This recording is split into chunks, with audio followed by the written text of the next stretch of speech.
Good morning students. இன்றைக்கி நம்ம என்ன பார்க்க போகிறோம் அப்படின்னா 12ஆம் வகுப்பு லாப நோக்கமற்ற அமைப்பிலேருந்து பயிற்சி சம் 5 கீழ்காணும் தகவலிலிருந்து கடலூர் கபடி மன்றத்தில் 2019 மார்ச் 31ஆம் நாளோடு முடிவடையும் ஆண்டுக்குரிய பெறுதல் சந்தை கணக்கை தயார் செய்யவும். இதில் நீங்கள் ஒரு கணக்குலேயும் ஒரு சின்ன சின்ன விஷயந்தான் கற்றுக்குவீங்க. ஆனால் அந்த சின்ன விஷயத்த நீங்கள் கற்றுக்கிட்டீங்க அப்படின்னா கண்டிப்பாக 5 மார்க் வாங்க முடியும்.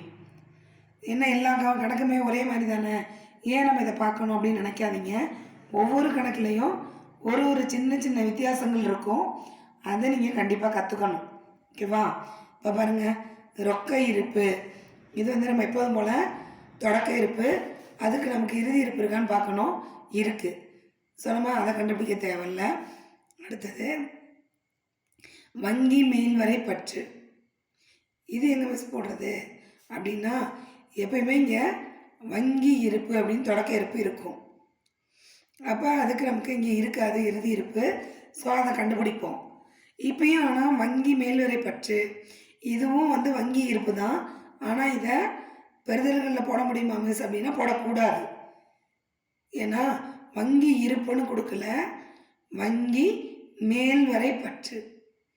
அப்போ நம்ம பேங்க்குக்கு என்ன செய்யணும், அதை கொடுக்கணும். யார் கொடுக்கணும்? பேங்க்குக்கு கொடுக்கணும். ஓகேவா? ஸோ அதனால் அது எங்கே வரும் அப்படின்னா செலுத்தல்களில் வரும். ஏன் வருதுன்னு தெரியுதா? இது கடன். இப்போ வங்கி இருப்புன்னு இருந்ததுன்னா அது பெறுதல்கள், நம்ம அக்கௌண்ட்டில் பணம் இருக்குதுன்னு அர்த்தம். இப்போ வங்கி மேல்வரை பற்று இருக்குதுன்னு இருக்குது. ஸோ அதனால் அது கடன். அது எங்கே தான் இருக்கணும் அப்படின்னா செலுத்தல்களில் தான் இருக்கணும். ஓகேவாப்பா? அடுத்தது எழுதுபொருள் வாங்கியது செலுத்தல்கள், பயணச்செலவு செலுத்தல்கள், பங்காதாயம் பெற்றது பெறுதல்கள், பொது செலவுகள் செலுத்தல்கள், இந்த செயற்கை கட்டணம் அப்படின்னு வருது பார்த்தீங்களா? ஏன்னா நம்ம இதில் தான் அடிக்கடி ஏமாந்து போயிடுவோம். ஏன்னா வங்கி மற்றும் வங்கி கட்டணம், இந்த கட்டணம்னு வரும்போது நம்ம என்ன பண்ணிடுவோம், செலவுகள்னு சொல்லி என்ன பண்ணிடுவோம், அதை செலுத்தல்களில் போட்டுருவோம். அப்போ நீங்கள் இதில் இந்த கணக்கை பொறுத்தவரையும் நீங்கள் எதில் கவனமாக இருக்கணும்னா இந்த செயற்கை கட்டணம். இது என்ன மிஸ் அப்படின்னா, நம்ம லாப நோக்கமற்ற அமைப்பு வச்சுருக்கோம் இல்லையா, அங்கே நம்மளோட அமைப்பில் நிறைய பேர் என்ன பண்ணுவாங்க, சேருவாங்க. அப்போ அவங்க ஜாயின் பண்ணுறதுக்காக நம்மக்கிட்ட கட்டணம் கொடுப்பாங்க. அப்போ அது பெறுதல்கள். ஓகேவா? அப்போ இந்த செயற்கை கட்டணம் என்னது? பெறுதல்கள். தூது அஞ்சல் செலவு செலவினம், நகராட்சி வரி செலவினம், வங்கி கட்டணம் செலவினம், வருமானம் பெறுதல்கள், மைதான பராமரிப்பு செலவினம், பெற்ற மானியம் பெறுதல்கள், தொலைபேசி கட்டணம் செலவினம், அறக்கட்டளை நிதி பெற்றது பெறுதல்கள், காப்பீட்டு முனைமம் செலுத்தியது செலவினம், மின் கட்டணம் செலுத்தியது செலவினம், ரொக்க இருப்பு செலுத்தல்களில் கடைசியாக போட்டுக்கணும். கண்டுபிடிக்கக்கூடியது வங்கி இருப்பு. அது வங்கி இருப்பாகவும் வரலாம், இல்லைனா வங்கி மேல்வரை பற்றாலும் வரலாம். இந்த சைடே வந்திருந்ததுன்னா அது வங்கி இருப்பு, அது மாதிரி இந்த சைடு வந்ததுன்னா அது வங்கி மேல்வரை பற்று. கணக்குக்கு போகலாமா? ரொக்க இருப்பு 11,000, வங்கி மேல்வரை பற்றிருக்குன்னு அதனால அதை செலுத்தல்களில் போடணும்.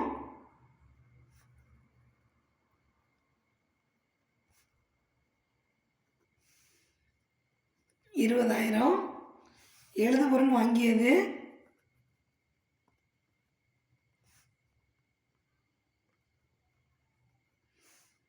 5,200, பயணச்செலவு 1,800, பங்காதாயம் பெற்றது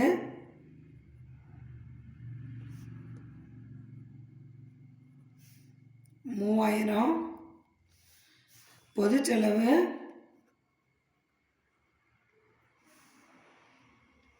500, செயற்கை கட்டணம். இதில் தான் ஏமாந்துருவீங்க. இது நீங்கள் செலவினத்தில் போட்டுருவீங்க, போடக்கூடாது. செயற்கை கட்டணம் நமக்கு பெறுதல்கள் வருமானம். ஓகேவா? அதை மட்டும் மறந்துடாதீங்க. தூது அஞ்சல் செலவு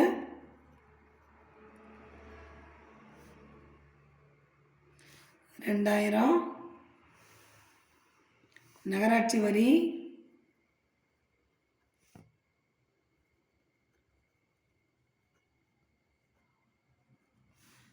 3000 வட்டி வங்கி கட்டணம்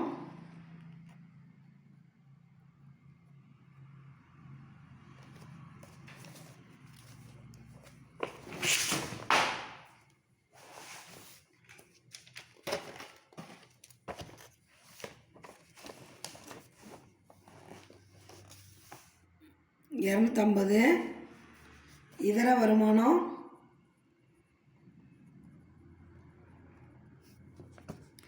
350 மைதான பராமரிப்பு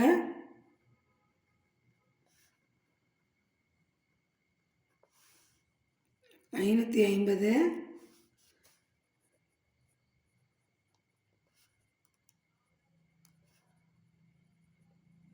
அரசிடம் பெற்ற மானியம் 12000 தொலைபேசி கட்டணம்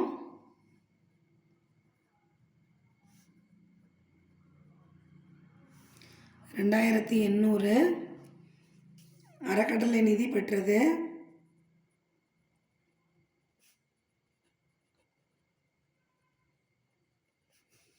10000 காப்பீட்டு முன்னமம் செலுத்தியது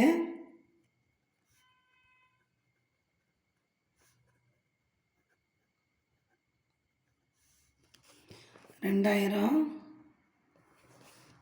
மின் கட்டணம் செலுத்தியது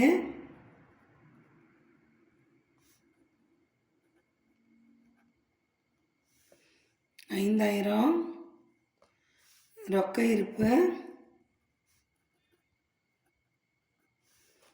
1750. ஓகேவா? இது நம்ம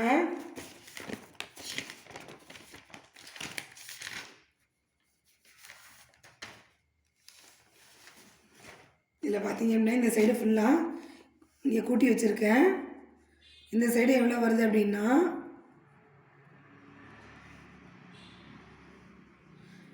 44,850. இந்த பக்கம் கூட்டினீங்க அப்படின்னா 40,350. ஓகேவா? இந்த பக்கம் கூட்டினீங்கன்னா 44,850. ஸோ அதை ரெண்டு பக்கமும் போட்டுக்கிட்டேன். ரெண்டு பக்கமும் 44,850. இந்த பக்கத்தை கூட்டினீங்க அப்படின்னா 40,350. அப்போ 44,850லேருந்து 40,350 கழிச்சிங்க அப்படின்னா 4,500. அப்போ இந்த பக்கம் குறைவாக இருக்குது. அப்போ இங்கே என்ன வரும் அப்படின்னா வங்கி மேல்வரை பற்று. இதுவே இந்த இருப்பு இங்கே வந்திருந்ததுன்னா அது வங்கி இருப்பு.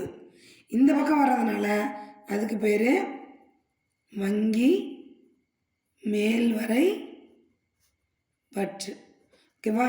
ரொம்ப ரொம்ப ஒரு எளிமையான கணக்கு. நீங்கள் ரெண்டே தான் தெரிஞ்சுக்கணும். செயற்கை கட்டணம், அடுத்தது இந்த அறக்கட்டளை நிதி பெற்றது, இதுதான். அடுத்தது வங்கி மேல்வரை பற்று இந்த பக்கம் போடணும். மற்றது எல்லாமே எந்த பிரச்சனையும் இல்லை. ரொம்ப அழகாக இந்த கணக்கு முடியும். டவுட் இருந்தால் கேளுங்க. Thank you students.